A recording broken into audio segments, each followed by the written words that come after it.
So moving on to my shoulder and pectoral oblique warm-up. I actually do these three regions for warm-up together. I just find that I'm able to work through them fast enough that they stay warm from my warm-up pattern. If that doesn't work for you, no worries at all, but I do find that some body workers, one of their questions to me is, you know, I'm having a hard time getting a horse done in an hour, hour and a half, and is there any tips that you can give?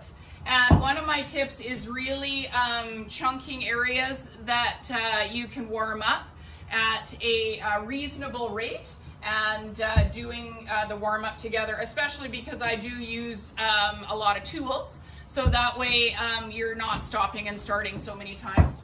So I actually start here and I find my scapula and where that spine of the scapula is, and I do my supraspinatus and infraspinatus first for my warm-up.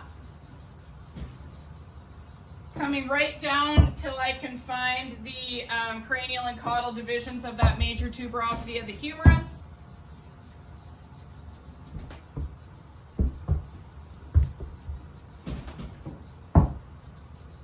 All right, and then I move on to my infraspinatus.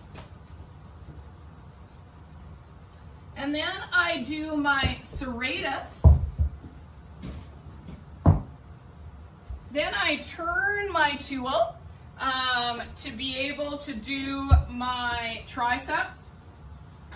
And you'll see that I keep my tool pointed towards the olecranon as I work through my warm-up strokes. A little bit of teres minor, and I'm getting the little edge of my deltoid, although most of my deltoid was warmed up when I did my infra. Then for me personally, I go down into the leg, and I get those extensors, turn my tool, and I get my flexors. Then I go into ascending pectoral and my obliques, turning my tool again angle-wise and coming through and getting the entire lateral surface of that barrel. And a lot of horses, which you might be surprised at, but then I go to Erectus Abdominus, and a lot of horses really love the fascial tool on their belly. Then I'll go in with the exact same pattern with my larger fingered tool.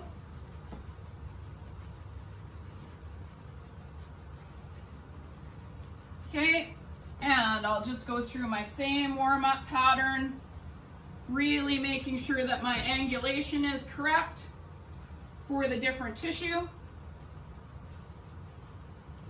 And of course, you're going to get a little bit of crossover as you go when you're doing that serratus. Of course, your lats is coming through. But I really liked, I had one fantastic teacher, Dave Collins, and he always said, energy follows intent. So what you're focused on is where your energy is headed. And I do believe that, you know, the body is a little forgiving that way. My pectorals, turning my angulation.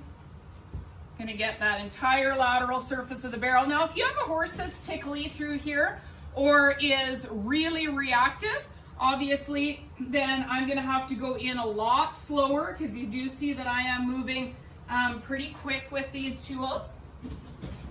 I'm gonna have to go in a lot slower and be able to work with what the horse is able to have me work with. Then with my compression strokes, for me personally, I start right from the shelf of the ribs and back of the scapula. I work down behind the scapula on that caudal border, all the way down till I can feel that rope-like, hello missus, muscle of teres minor, and then I go up and down on that guy. Some nice releases she's getting. And I do all through deltoid and teres a couple times. Then I'm going to turn my angulation and I'm going to work on my lateral head of the triceps towards the olecranon. And finally, I'm going to start at the top and work towards olecranon on my long head of the triceps. And you'll see that I'm quite careful to make sure that my work on long head of the triceps heads towards the olecranon, staying in that fiber direction.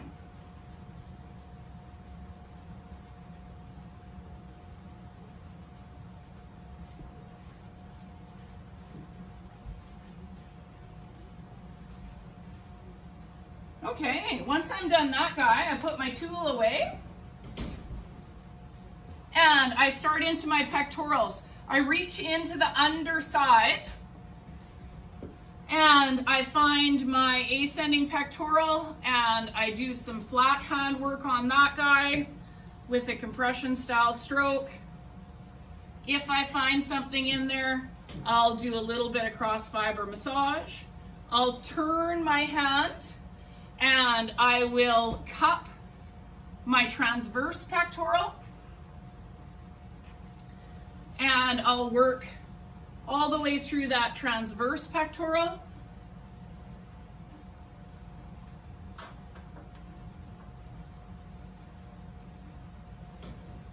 And there's quite a bit going on in transverse pectoral today. When I'm here in transverse pectoral, one of my tips for you is going to be that I'm going to be careful to see if this elbow is being pulled one direction or the other. Often if it's being pulled out, you'll find a lot going on in your lateral head of your triceps. If it's being pulled in, I often find there's a lot going on in transverse pectoral. And it's funny because as it releases, you can almost get your hand in between the elbow and the barrel so much easier. So that is a little tip that I do like to use there. I then take my tool and I work on my vascular part of my serratus.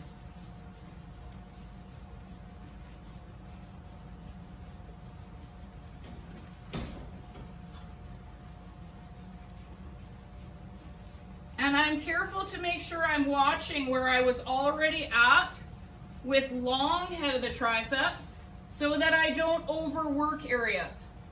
One, because I don't want to overwork it and end up with some bruising.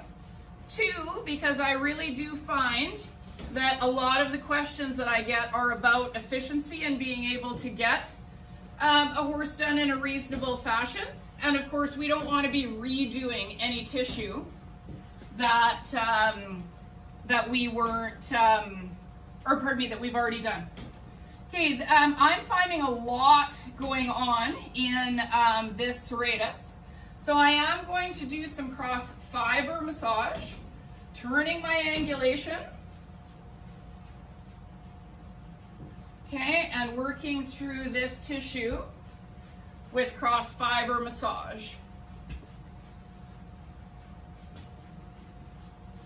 If you had a specific spot, you could definitely go in with a direct pressure type of move if you've learned that one in your practice.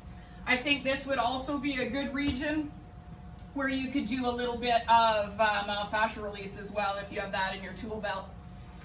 Once I've worked these zones, I'm going to make my way back and I'm going to do my obliques now.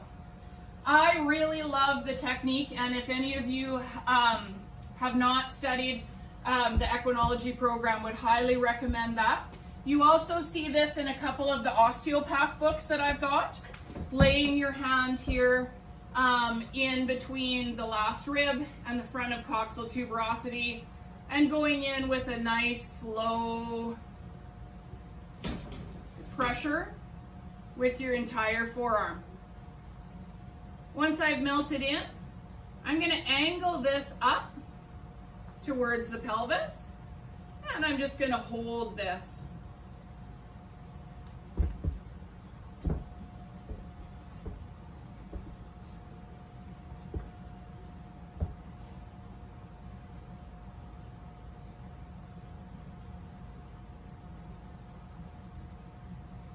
there she goes, really dropping down into me, leaning into that.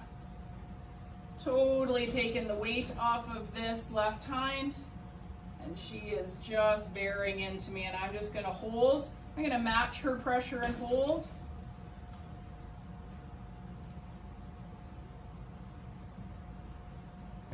Nice, really good.